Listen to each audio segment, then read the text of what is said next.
Power में आने के बेसिकली 3 तरीके होते हैं। या तो जो ऑलरेडी उनका प्रेसिडेंट या जो भी हेड ऑफ द स्टेट होता है तो उसको हटा दो, या फिर जो उसके लोग हैं और उसके कैबिनेट के ब्यूरोक्रेसी के लोग हैं वो उसकी पावर छीन ले और वो किसी और को बनाने में इंटरेस्टेड हो अपना लीडर। तीसरा तरीका होता है कि जनता ही इतनी उब जाए अपने लीडर से, नाराज़ हो कि वो एक रेवोल्यूशन खड़ी कर दे। जैसे चाइना की बात करें, अगर कोई डेमोक्रेसी लाएगा तो वो भी नहीं ला पाएगा, क्योंकि जनता से में से भी एमर्ज होकर लीडर ही है। अब चाइना में अगर चेंज होएगा तो 3 रीज़न, हाँ। शी जिनपिंग मरेगा, सीसीपी के लोग उसे हटा देंगे, या कोई रेवोल्यूशन होगी। और कोई तरीका नहीं है, ये बेसिक 3 तरीके। अगर रेवोल्यूशन भी आ जाता है तो भी हाँ। डेमोक्रेसी नहीं आएगा, तब भी डेमोक्रेसी नहीं तभी आएगी, डिक्टेटरशिप ही आएगी। तब भी डिक्टेटरशिप ही आएगी। रेवोल्यूशन वायलेंट बहुत होती है, हाँ। तो उस वायलेंस उसके बाद तो स्टेबिलिटी चाहिए। डेमोक्रेसी संभाल नहीं पाएगी उस अपराइज को। और अगर बात है कि अगर कोई जनता इतनी उसके जो रेवोल्यूशन ला रहा है उसके साथ है, तो वो ऑब्वियस है उसे बिना सोच करे ही बना देगी, बिना कुछ करे ही बना dictatorship ही हाँ। establish तो जैसे इस बुक में भी वो एग्जांपल देता है सार्जेंट डो का। करेगी। लाइबेरिया में ये एक कॉमन मैन था, कोई स्किल नहीं थी, कुछ नहीं थी, इसने आर्मी ज्वाइन कर लिया। तो इसको इसने एक दिन प्रेसिडेंट विलियम टॉलबर्ट था, उसके शायद कक्ष बेडरूम तक का इसको कुछ एक्सेस मिल गया और इसने उसे शायद मार दिया, ऐसा कुछ नहीं था। इस बंदे को पावर में आना तो पता था कैसे है, बट रूल करना कैसे है इसको ये नहीं पता। उसको फर्स्ट स्टेप पता कि पावर में कैसे आना है। इसने उसको मारने के बाद जितने भी आर्मी के जनरल से उनकी पे बढ़ा दी ताकि वो उसके पक्ष में रहे, हमेशा उसके पक्ष में रहे। और धीरे धीरे इसको अगर ऐसे लगा कि कोई मेरे खिलाफ जा रहा है तो उसने उनके ऊपर ट्रायल चला दी, उनको असैसिनेट करवा दिया। तो इसको अच्छी तरह पता था कि पावर में आना कैसे है। कुछ बंदे वो होते हैं ना, जैसे 48 लॉज ऑफ पावर वाली बुक में हाँ। लिख रखा है कि तुमने अपने जो सबसे जो पावर है उसके नीचे रहना होता है और धीरे धीरे क्लाइंब करके आना होता है, उसको भनक नहीं लगने देनी। Never outshine your master. Never outshine your master. But दिक्कत ये है जैसे कि अगर तुम्हें उसके बाद कंट्रोल लेने के बाद नहीं ना पता कैसे रूल करना है तो तुम उसे जल्दी खो भी दोगे। और जब ऑलरेडी इस्टेब्लिश्ड सिस्टम गिरता है ना, उसके बाद किसी को नए को पावर में आना ना तो स्पीड बहुत ज़्यादा ज़रूरी है, क्योंकि सिर्फ तुम नहीं हो जो कि पावर क्लेम करना चाहते हो, हाँ। तुम्हारे अलावा और भी ग्रुप्स हैं। और जो बंदा पहले सबसे ज़रूरी होता है कंट्रोल करना ट्रेजरी को और आर्म्स को, वेपन्स और ट्रेजरी से तुम लॉयल्टी बाय कर सकते हो, वेपन से तुम कंट्रोल कर सकते हो दूसरे ग्रुप्स को, ताकि वो पाकिस्तान में मिलिट्री ने ट्रेजरी कंट्रोल करी, ट्रेजरी कंट्रोल आर्म्स तो उसके पास थे, आर्म्स थे उसके पास ऑलरेडी कंट्रोल था। ऑलरेडी कंट्रोल में। ट्रेजरी तो बची नहीं, कुछ आर्म्स ही बचे हैं, आर्म्स तो उसके पास ही थे ऑलरेडी। आर्म्स उसके पास ही। जैसे वो एग्जांपल भी देते हैं कि अगर किसी रूम में 100 लोग हैं और 5 लोगों के पास गन्स हैं तो कौन पावर में आएगा, ये डिपेंड करेगा कि वो 5 लोग किसके साथ हैं। 5 लोग बाकियों को तो करना पड़ेगा मजबूरन। और इस बंदे ने एक सबसे बड़ी, सार्जेंट डो ने क्या गलती करी कि इसने पे बढ़ा दी, उनको देने लग गया पैसे जर्नल्स को। बट जो जर्नल्स होते हैं ना वो भी ये चीज़ दिमाग में रखते हैं कि अभी कि ये जो हमें दे रहा है, लॉयल्टी हमारे बाय कर रहा है, वो क्या अभी ही मिलेगा हमें बेनिफिट या फ्यूचर में भी मिलेंगे। तो ये भी लॉन्ग टर्म सोचते हैं, ये भी उसी का साथ देंगे जो सस्टेन कर रहे हैं। इस बंदे ने दिया तो उन्हें इनिशियली, बट इसने कुछ पॉलिसीज नहीं बनाई, इकोनॉमिक पॉलिसीज कि वो उनके फेवर में रहे, मतलब उनके स्टेबिलिटी नहीं दिखाई, स्टेबिलिटी पैसे ज़रूर दे दिए। कोई लॉन्ग टर्म में दे नहीं पाया उनको सब कुछ, तो उनको भी पता होती है। और सबसे बड़ी बात ये होती है कि रेवोल्यूशन क्यों होती है। रेवोल्यूशन तब होती है जो तेरी बॉडीज़ होती हैं ना, गवर्नेंस की बॉडीज़ जो कि कंट्रोल लॉ एंड ऑर्डर रखती हैं, जब उनका विश्वास हट जाता है अपने रूलर से। क्योंकि अगर कोई अपराइजिंग हो रही है ना तो मिलिट्री से कंट्रोल करेगी, लेकिन अगर मिलिट्री को ही भरोसा नहीं अपने लीडर के ऊपर, उस मिलिट्री को खुद लगता है कि कोई नवा बंदा आना चाहिए, जैसे इमरान खान के साथ हुआ, तो मिलिट्री भी रेवोल्यूशन को होने देगी, वायलेंस होने देगी। तो सबसे ज़रूरी होता है कि जिनके पास आर्म्स है तुम उनकी लॉयल्टी, ट्रस्ट जीतो।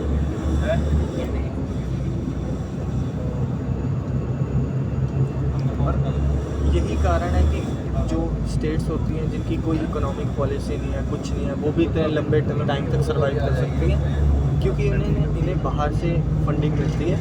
उस मोटे फंड को ये अपने पास रख लेते हैं, बाकी ये नीचे वालों में बांट देते हैं।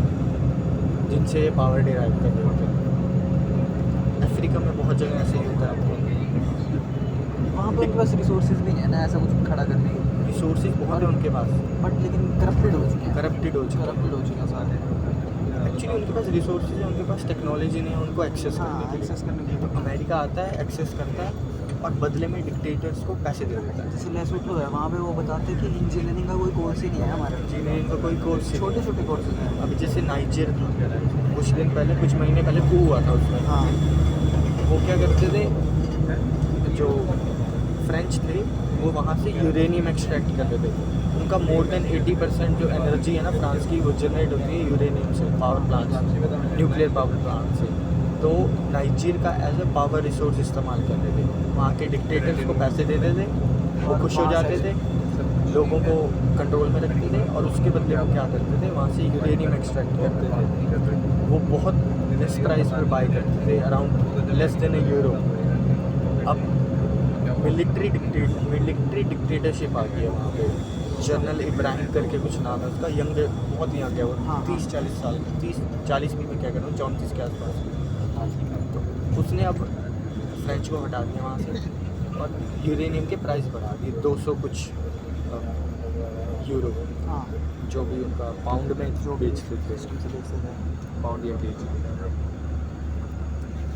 मोर्टेलिटी भी एक बहुत बड़ा फैक्टर होता है। पहले के दिनों में हम सोचते थे कि कोई राजा अगर मर रहा है तो उसके मरने की खबर नहीं बता देते, या हाँ। इल भी है, जैसे अभी दाऊद इब्राहिम के साथ करता है, या वो जिंदा है या मर चुका है किसी को पता नहीं है, बट लेकिन उसका मोनोपोली बने रहे। उसका तो अलग सीन है। उसका बेस्ट एग्जांपल है KGF मैंने पूरी नहीं देखी वैसे। पार्ट 1 नहीं देखना, उसमें हाँ। यही बेसिकली होता है, गरुड़ा मरने वाला होता है लेकिन उसकी बताई नहीं जाती, खबर नहीं बताई हाँ, जाती। खबर नहीं बताई जाती, ताकि अब दूसरे लोग पावर क्लेम करने के लिए ना उठ पड़े। बकवास करने के टॉपिक नहीं होते, पेजेस बहुत काटे हैं, इतना बिल है वो।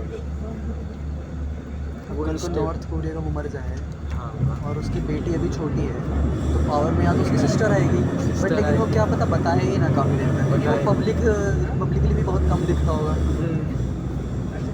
और ज़्यादातर डिक्टेटर्स अपने वो रखते हैं बॉडी डबल्स, हाँ, थोड़ा बहुत body doubles। दिखा देते हैं। हिटलर भी रखता था। हिटलर रखता था अपना जब body सुभाष चंद्र बोस मिलने गया था तो उसने पहचान लिया था उसका double। body Zelensky double। भी अपना बॉडी डबल रखता है।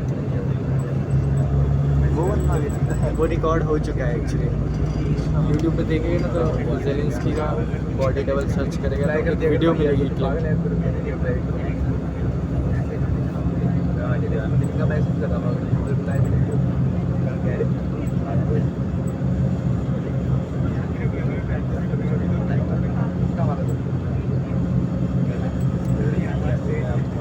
हटा दी इन्होंने, डाई देंगे। हटा दी। शी जिनपिंग का भी होगा ये। शी जिनपिंग होगा, एक जैसे दिखते हैं वो। एशियंस तो ज़्यादा ही होगा। एशियन से ज़्यादा।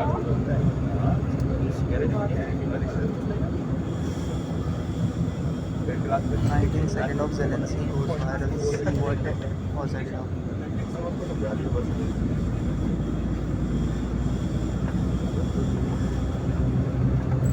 लिटरली हटा अभी देना। तो वैसे उनकी ज़्यादा तकरार चल रही है कनाडा और कनाडा और इंडिया की चल रही है। कनाडा और इंडिया की खालिस्तानी खालिस्तानी जो जस्टिन ट्रूडो की पार्टी है उसके पास एब्सोल्यूट मेजॉरिटी है। हाँ वो जसमीत पन्नू नाम का भी बंदा है, उसने प्रो वो बनाई हुई है, न्यू लिबरल पार्टी करके बनाई हुई है।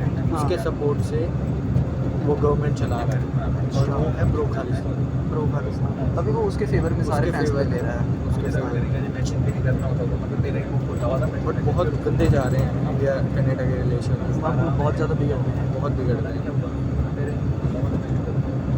एक्चुअली खालिस्तान प्रैक्टिकल है भी नहीं देखा जाए तो। अगर पहले वाला पंजाब ही डिमांड कर रहे हैं तो फिर तो इन्हें पाकिस्तान भी लेना पड़ेगा, लाहौर भी अपने अंदर लेना पड़ेगा। सिर्फ तुम्हारा हिमाचल, हरियाणा और पंजाब ले काम थोड़ी ना बन जाएगा। तो छोटा सा छोटा सा हिस्सा। बड़ा अगर तुम्हें पहले वाला पंजाब पाकिस्तान। चाहिए, जैसे अखंड भारत की बात है, तो तुम्हें और कंट्री से भी लैंड लेना पड़ेगा। वो ऑक्यूपाई करके दिखाओ। छोटे से बहुत कम परसेंट है, लेस देन 1% जो डिमांड कर रहे हैं। हाँ बस उसको वॉइस करा जा रहा है क्योंकि बेसिकली एक एंटी इंडिया वॉइस है, एंटी इंडिया हुआ ऐसे। तो काउंट यूज़ कर रहे हैं हमारे, सपोर्ट मिल रहा है इनको। सपोर्ट इसलिए मिल रहा है ना जो बाहर जा रहे हैं ना राइज। कोई बात नहीं, क्या था वो नाम हो इस प्रो मातृभूमि। Who knows, you never know until you find it. Let's discuss it. Fuck around, let's find out. Fuck around. The more you fuck around, the more you find out. अपने आप को यूरेशियन बोलते हैं। लगा कि हमारी value Asian है, but हम बेशक यूरोपियन दिखते हैं। इंडिया की भी फॉरेन पॉलिसी है। इंडिया जब भी कहता है ना कि यूरोप ने ये करा हमारे साथ, जिसकी वजह से हम बैकवर्ड हैं, प्रोग्रेस नहीं हो पाई हमारी, तो वो रशिया को इंक्लूड नहीं करता उसमें। और अमेरिका उसका पार्ट है, यूरोप का पार्ट। बेशक एक्चुअली हाँ वही कॉन्टिनेंट तो है ना, वहाँ के नेटिव अमेरिकन अलग हैं और वहाँ के आयरिश है तो बात।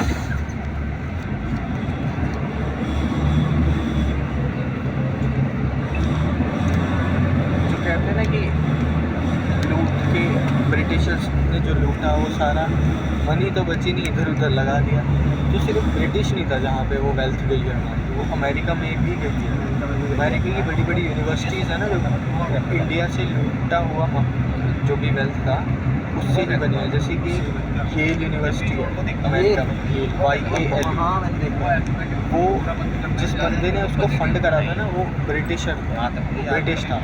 उसने बताया है कि जो मैंने इंडिया से वेल्थ निकाली है, मैंने वही इन्वेस्ट करी अमेरिका में। वो काफ़ी बड़ी यूनिवर्सिटी है। बहुत बड़ी यूनिवर्सिटी है, मैंने ये यूनिवर्सिटी बनाई।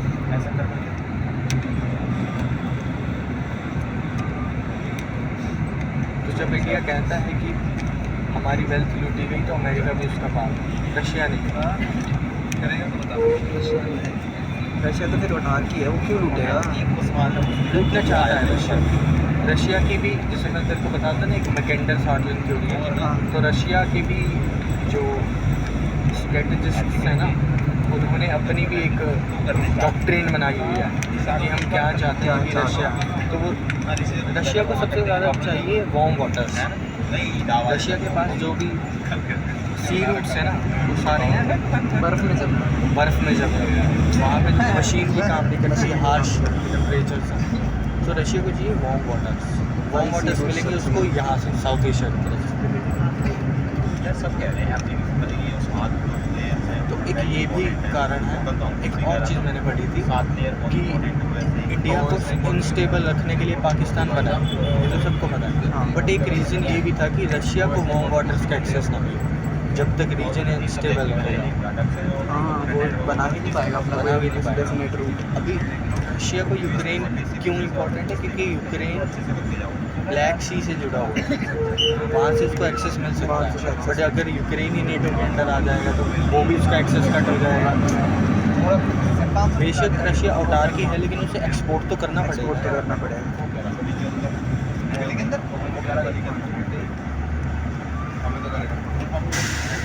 वो देख रहा था कल, मैं देख रहा था जैसे क्राउड कंट्रोल कैसे होता है, जो होते हैं ना इमरजेंसी सिचुएशन से कंट्रोल करने आते हैं क्राउड कंट्रोल। उसने बताया था आप ना अगर कोई डेफिनेट आइडेंटिटी रखोगे ना क्राउड में तो ज़्यादा कंट्रोल कर पाओगे, तो ज़्यादा लोग कोऑपरेट करते हैं। अब जैसे इमरजेंसी के टाइम अगर तेरी फ्लाइट है, नॉर्मल है, बट और नॉर्मल टाइम पे जानी है, तो बल्कि उसमें कभी ठीक से बात नहीं करेंगे, आप उसमें दोनों बात नहीं करोगे। बट लेकिन अगर वो डिले होगी तो तुम्हारी ना एक अलग आइडेंटिटी होगी, स्ट्रेस्ड पैसेंजर हो गए तुम, ठीक है, तो एक अलग आइडेंटिटी क्रिएट कर देते हैं कि जिनकी फ़्लाइट डिले हुई है तो वो आपस में कोऑपरेट करना शुरू कर देते हैं। वो बात करते हैं कि हाँ हम एक साथ ऊबर बुक कर लेंगे जाने के लिए। क्राउड कंट्रोल में एक बात ये जाती है कि तुम्हें आइडेंटिटी देनी है, जहाँ केओस वहीं आता है जहाँ पे आइडेंटिटी मिलती नहीं है, लोग रिलेट नहीं कर पाते। तभी देखो वो थोड़ा क्राउड कंट्रोल रहता है जब कॉन्सर्ट वगैरह होते हैं, वहाँ पे सेम आइडेंटिटी होती है।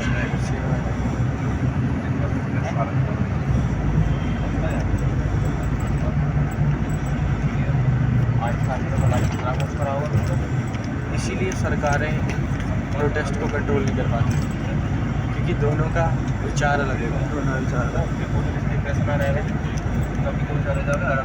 एक और तरीका, एक और वजह है कि वो कंट्रोल नहीं कर पाते क्योंकि वो मेजॉरिटी है ना जो वो कोऑपरेट कर रहा है क्राउड, और वो उनके खिलाफ कोऑपरेट कर रहा है।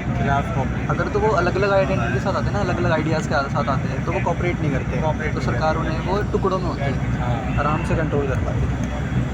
एक रात वही मैं डिस्कस कर रहा था जब इंडिपेंडेंस डे के आसपास की बात है। वो कहते थे कि ये जो झंडा लगाने के लिए कह रहे हैं ये पेट्रोलिज्म कहते हैं, ये सब सही नहीं है। मैंने उसको वही बताया कि हमें एक विजन चाहिए होती है, एक कॉमन ग्राउंड चाहिए होता है जहाँ पे हम सब कनेक्ट कर सकें, हाँ। एक विजन लेके आगे चल सकें। तो ऐसी चीज़ें ना मदद करती हैं उस चीज़। सही बोले क्या नहीं है, जब तुम उसकी रिस्पेक्ट करना भूल जाते हो, जैसे तुम्हें अभी नहीं- ये लगा हुआ था, ये सही तरीके से नहीं वो सही तरीके से जब हाँ, तुम्हें बात पता नहीं होता कि कोड ऑफ कंडक्ट क्या है, हाँ। क्योंकि तब तिरंगे को एक फोल्ड करने का भी सही तरीका सही होता है। तरीका होता है। उसको कैसे उठा के लेके